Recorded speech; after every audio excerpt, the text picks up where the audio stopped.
Hey everyone, welcome to our podcast here, Small Biz Buffet. I am your host, Laurel Mears, also known as Dr. LL. And I'm here on the podcast as I am week to week when we meet with different guests, learning about different aspects about small business ownership, either coming from the folks who have run the small businesses themselves and learned, through the school of hard knocks, or they have somehow created other businesses or been part of other organizations which help and support other small business owners. So with me today, my favorite people, is just incredibly supportive and not what you'd think of in your typical sales guy.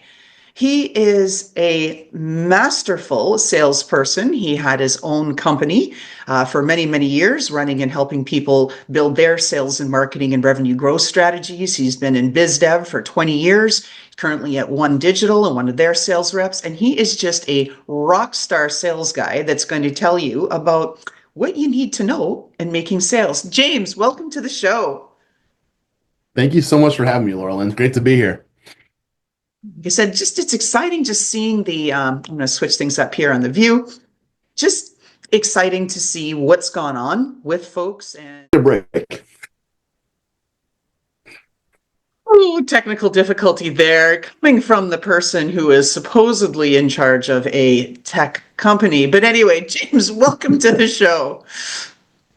Thank you so much for having me. I'm excited to be here. So what do you see going on in the world of business development and stuff? Set the context for us. What's happening out there? What are you seeing? Especially in the biz dev space, but it's becoming a topic everywhere you go. If you haven't run into a conversation yet around AI, you will. I just was at a healthcare conference, which, if you compare healthcare to a lot of other industries, they're typically known for kind of being one of the last industries that kind of transform with new technology and adopt technology. So, but even then, they had keynote speakers talking about AI at that conference. So, when it comes to sales and business development today in 2025 and moving ahead, that has to be in your strategy conversations with whether it's you yourself as the owner, if you have salespeople that that are on your team, or with your sales leaders. If there isn't conversations happening around what are we going to do or how are we going to leverage AI with our current sales strategy, then you're missing a major opportunity, because that is what your competitors are talking about right now. That is what the top 500 Fortune 500 firms are talking about right now. Everyone's got incubators spending, and if you got a big company, you're literally spending millions and millions of dollars investing into this, figuring out how you can train your people to leverage this asset to help them basically increase their productivity more than they ever could before. That's really what it's about in general. But yeah, that is a major theme right now for 2025. So we're just going to dive right in. Do you think that there are companies who are not utilizing AI and not formalizing how to bring it into their sales teams and business development operations? 100%. And Really? I have an interesting perspective, because I am currently working with a very large employer that has over 5,000 staff, but I've also had my own consulting business that has served hundreds of small business owners. I'm on the board of directors for the local regional chamber of commerce, which serves over 1,000 small businesses. So I have a lot of different viewpoints and people that I talk to in different places that have small businesses, big businesses, somewhere in between, different industries. And I will tell you that there are a lot of people that still are treating this conversation as, oh, I'm reading about it or I'm hearing about it on the news, or it's come up at some industry events, but we really haven't done much with it yet. That is not where you want to be in a year from now. Hopefully you'll have a different answer where you're saying we actually have leveraged this in 4 or 5 different ways to advance our business or to optimize our business, because that should be the answer when you end this year. Otherwise, you're going to be really behind, because it is taking off very quickly with everyone's business. Well, I am an avid follower of Salesforce. And of course, they've rolled out Agent Force, all of their next level generative AI, their agents that act like sales reps, and in that they can take inquiries from prospects, they can feed documents, they can look through all of the available documents in an asset library and have the intelligence built in that they've learned that, oh, this prospect wants this kind of thing. I'm going to give them this document and send it to them, and be able to interpret when the document isn't exactly the right one or whatnot, that, oh, I better connect you directly to James. James is standing by to take your call. It's brilliant. Yeah, it's amazing. It's amazing. And even I would say, I mean, it's advantageous for everybody, but especially for small business owners, this is the greatest gift you could ever receive to use to build your business with. Because we've all been there running this business where you wear 10, 20 different hats as a small business owner, and that is exhausting. And you're working 60, 70 hours a week if you really want to push your business up with growth. This tool alone, this technology should and will save you 20, 30 hours a week of work if you just learn how to use it in ways that you could benefit from in your business. And that is a game changer for you in terms of your health, your wealth, just your stability as a business owner. It's a game changer. So it is. And my bot, I've been training since last summer. So it intimately knows who I am and says, Laurelyn, that's not on point with your brand or that style. Let's change the tone. And I was like, it's wild. yeah, it's wild. It's amazing. All right. So let's keep digging in. So when we think about business ownership, like you said, we all have to wear 20 different hats, depends on the day. And for me, entrepreneurship is all about two things: ruthless prioritization, because everything's on fire all the time, every day, and radical optimism. But I want to hear from you that what do you think is the most valuable skill that you've acquired in your journey of business ownership? That's a good question. One of the biggest lessons learned or skills I had to develop in small business ownership is just, taking everything with a grain of salt. There's always going to be ups and downs in your business, but that needs to be expected. And another really, it's difficult to do when you first start doing it, but the better you can get at it, sooner the better you're going to be later, is really removing your personal personal piece of you in the business, because the business is not you. Even if you're a solo operator, it's a business, it's a machine, it's a thing. It is not you. And the quicker you can remove that, you're going to save yourself a lot of stress on everything, because you really need to treat your business almost objectively and almost as a third party. The better you can do that, the better you're going to manage it and make better decisions with it than if you were too personally invested into it emotionally, because it really affects your ability to do what's right. But it also, speed too.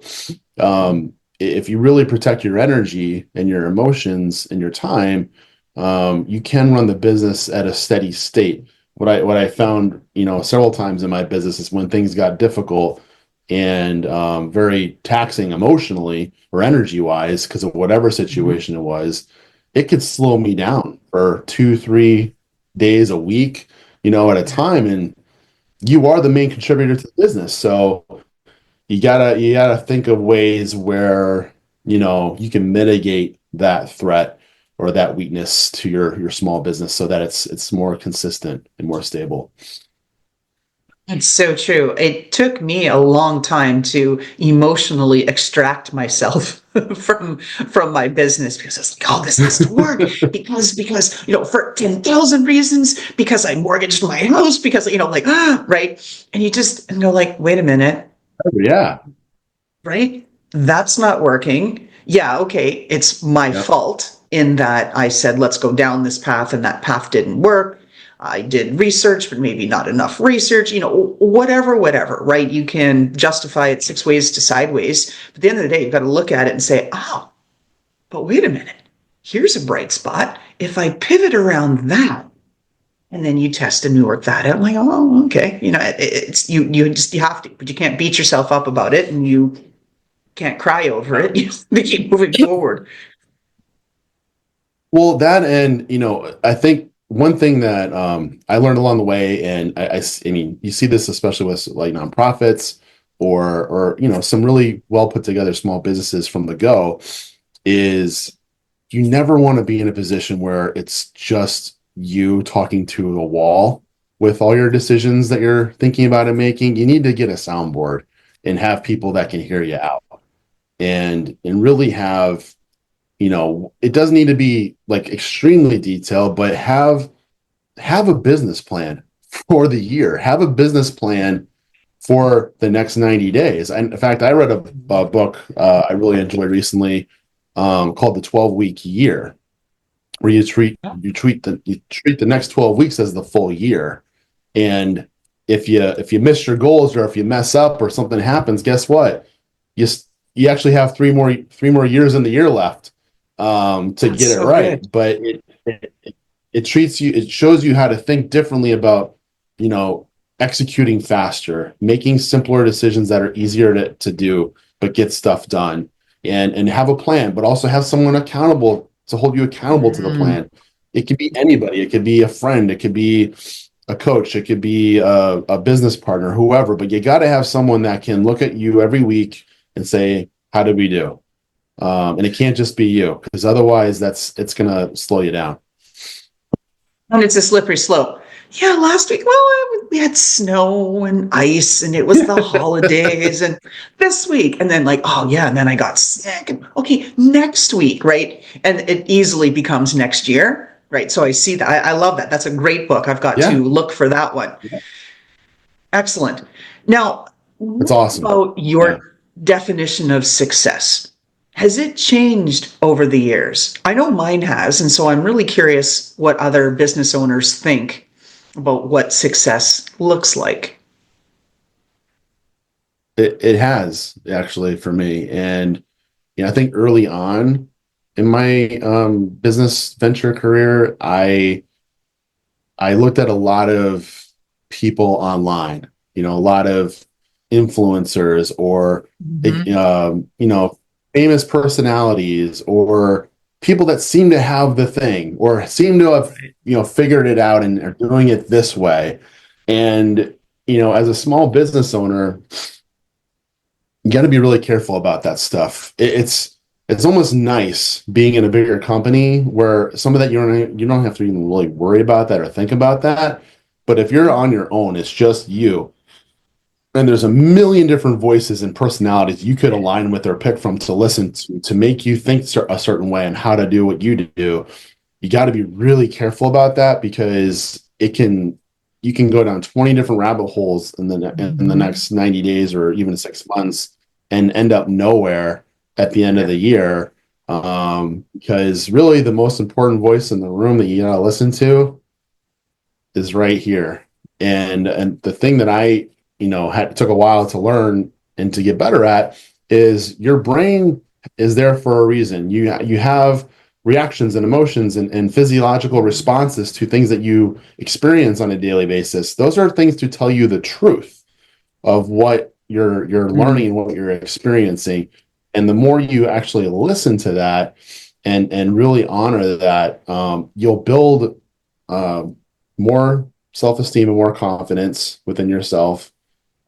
If you follow through on things you tell yourself you're going to do and want to do, you again will build more confidence, more self-esteem, and more certainty in how you are and who you are. Because the definition of success that's changed for me is you got to be better than yourself yesterday Yeah. and not someone else out there. It doesn't matter who you aspire to be or who you look up to. It's your life, period. And so, what do you want in your business, in your life? And what are the excuses that you're telling yourself every Mm. day of why you can't get there sooner? Very good. And real truths that you got to think about, because that's the real stuff that's holding you back. It's not because you're missing out on some cool new strategy out there that you just saw someone do. Those are going to be there forever. And you don't need those things to be successful. You just have to be better than you were yesterday and have enough runway to learn and make mistakes, and hopefully you get to where you want to go. But it's really it's you. It's totally you at the end of the day. And as a small business owner, I'll end with this, is if you're not good at something, it's okay.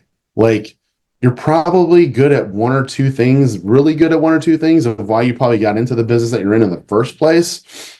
All those other things that take your time, suck your energy, drain you, those are probably things, almost certainly things that you should hire someone to do for you, because they're not you. And you should do things that light you up, you're excited about, you feel like you're the best at. That is the stuff that's going to make your business better.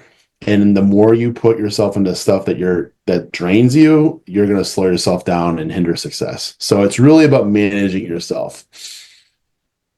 And that's so true. Like, I've done that. I've lost, like, I wouldn't want to add up the time actually, by chasing rabbits, right? Chasing windmills and thinking, oh, that's good. And then, like, oh, I've got to learn. If I can learn, I can do this and I can prove, then I can, oh, forget about it, right? As they say in Jersey, forget about it.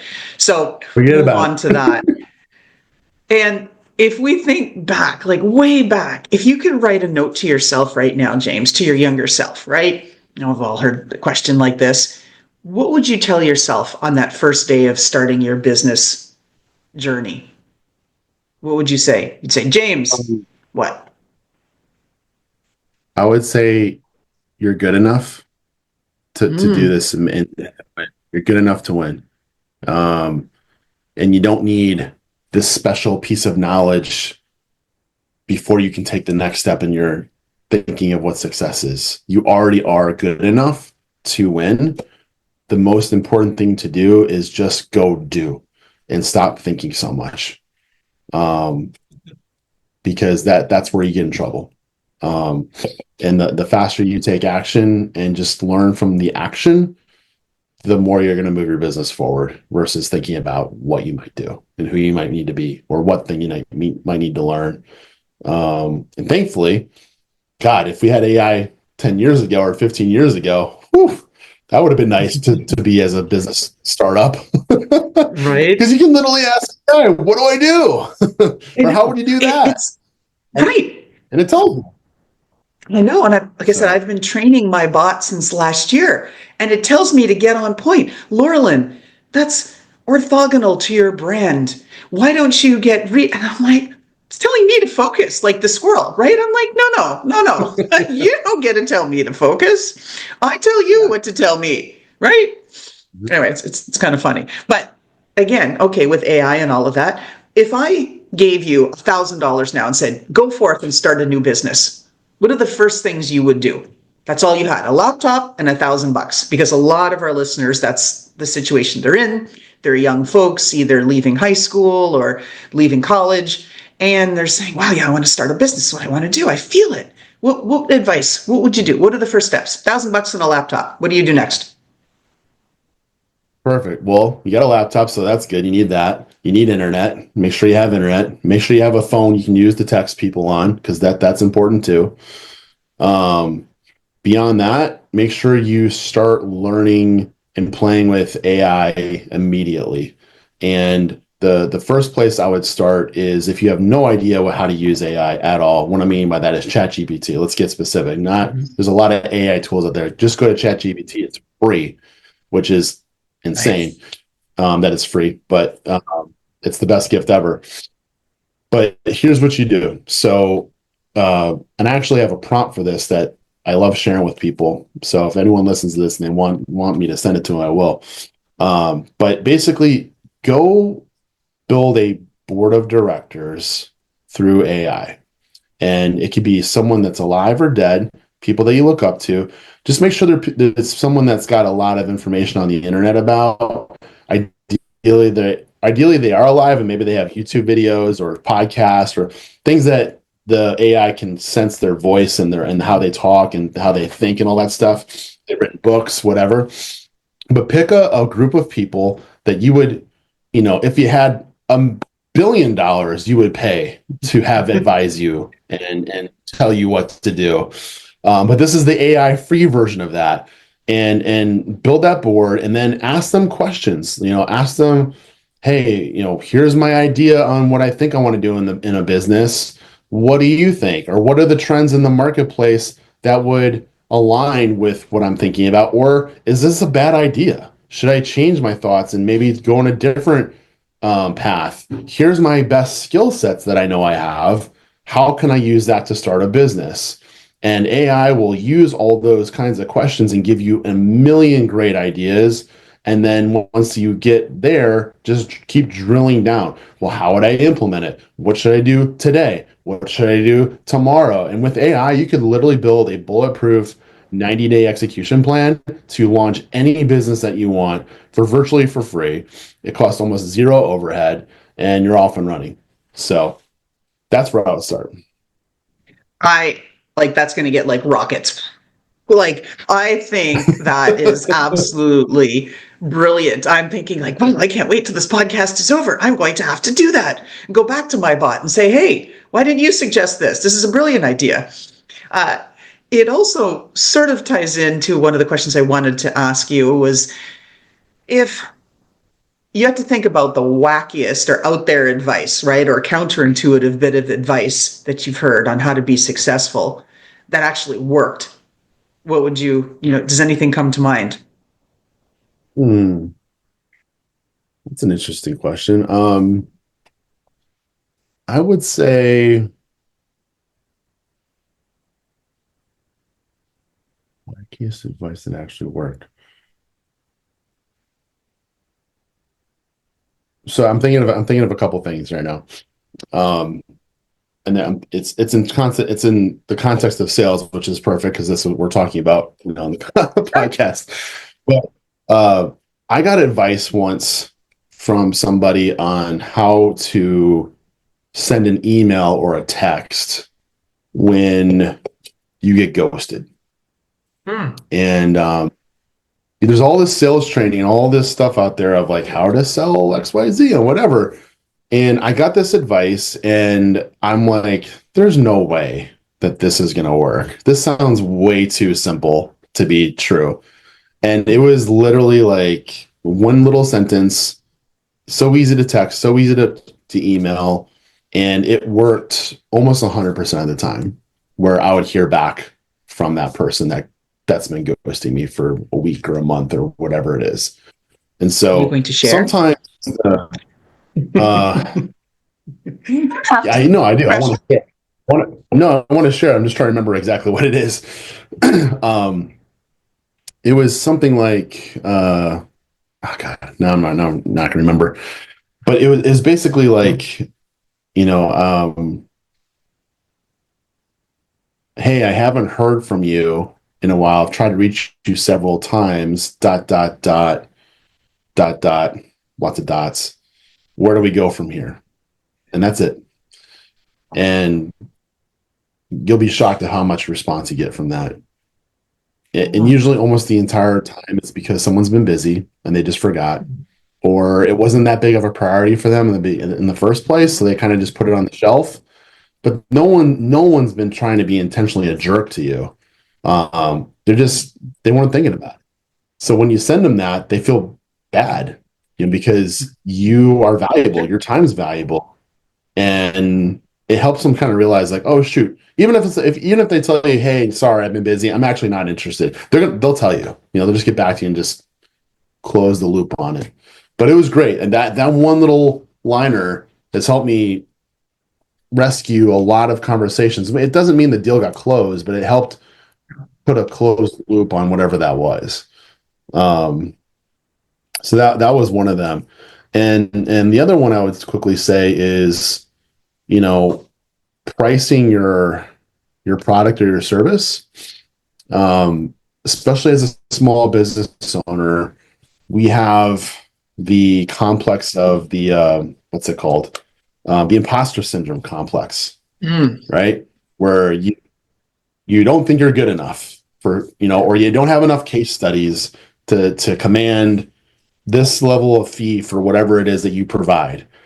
And that's just not actually true. You can charge within reason.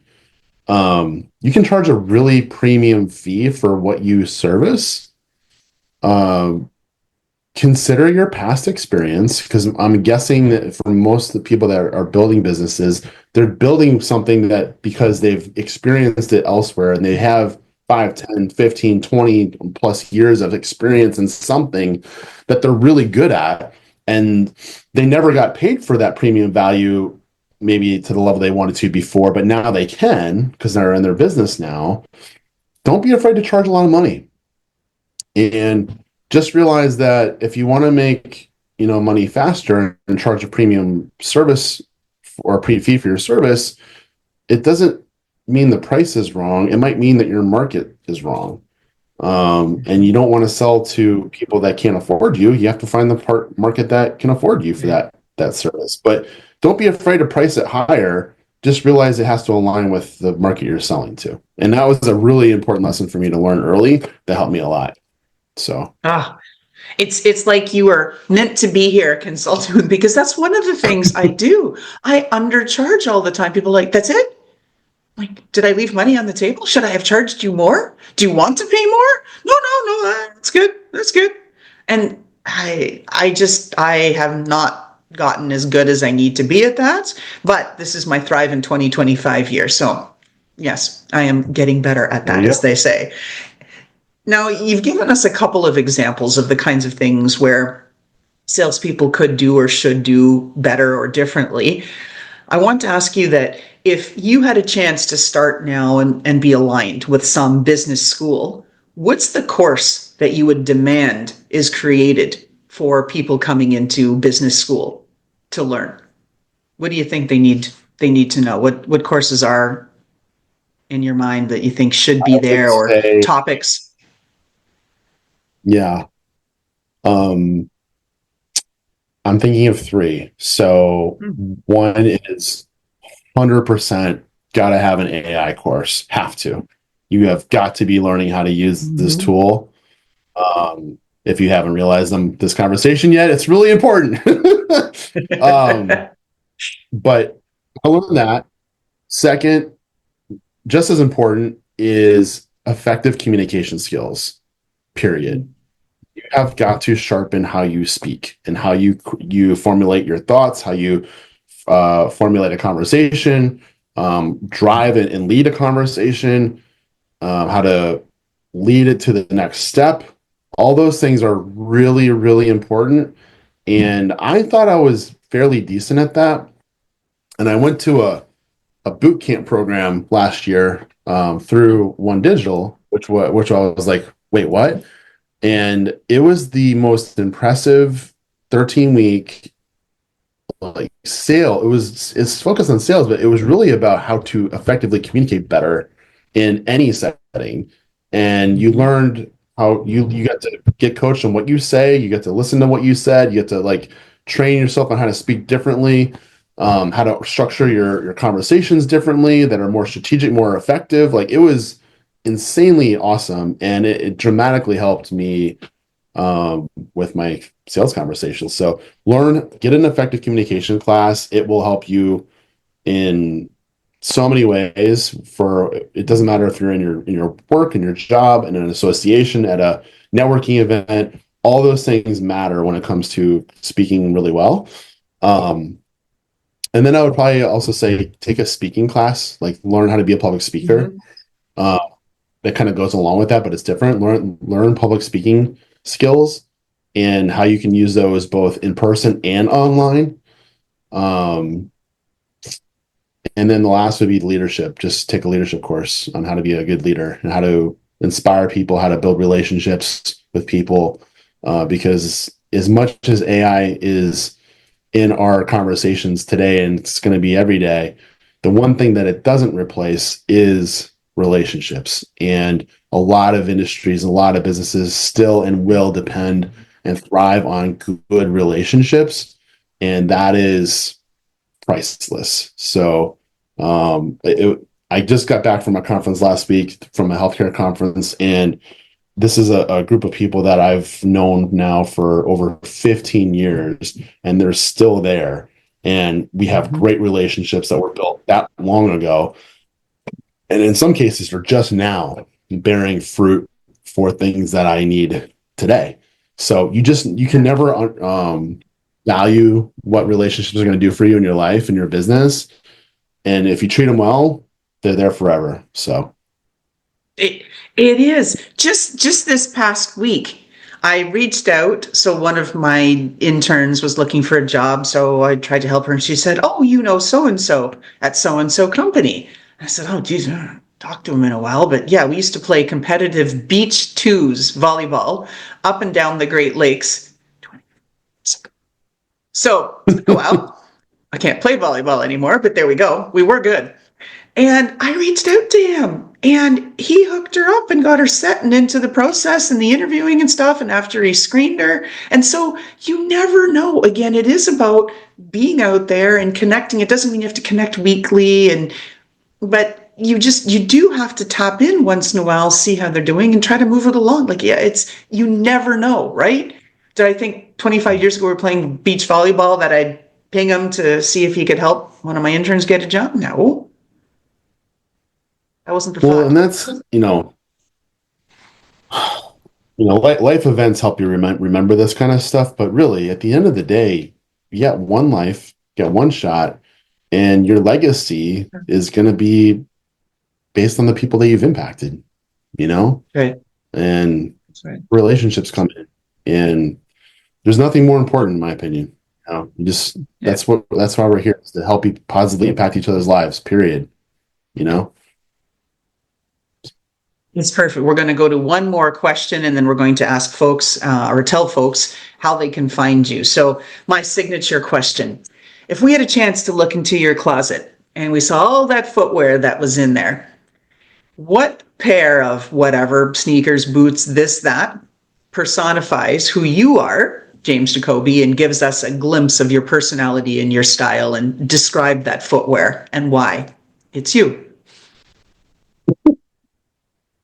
That's a fun question. Well, I would say, especially over the last couple of years, I used to play golf a lot as a kid, and then I was in the golf team in high school. And then I, started a career, had a family, had kids, and I kind of put it all on the shelf. And now, based on what I'm doing right now for work, fortunately, it lets me get out on the golf course a lot more and get to, network with a lot of people, and it's a lot of fun. So, I love wearing polos and golf over sweaters and things like that, because one, they're really comfortable, and two, they look good. But I got a lot of them now, and I collect those a lot. So, like, business casual golf, stuff I love wearing around. Perfect. See, that's just it reflects into it. So it's something human, right? How people connect. All right, James, tell folks where they can find you on LinkedIn or whatnot or on social media. Yeah, find me on LinkedIn. It's simple. It's just James Jacobi, /James Jacobi. You can friend request me on there. I'd love to add you and talk with you more, especially if you've listened to this. I'd love to have a conversation with you. That's the best place to find me. So start from there, and we'll go from there.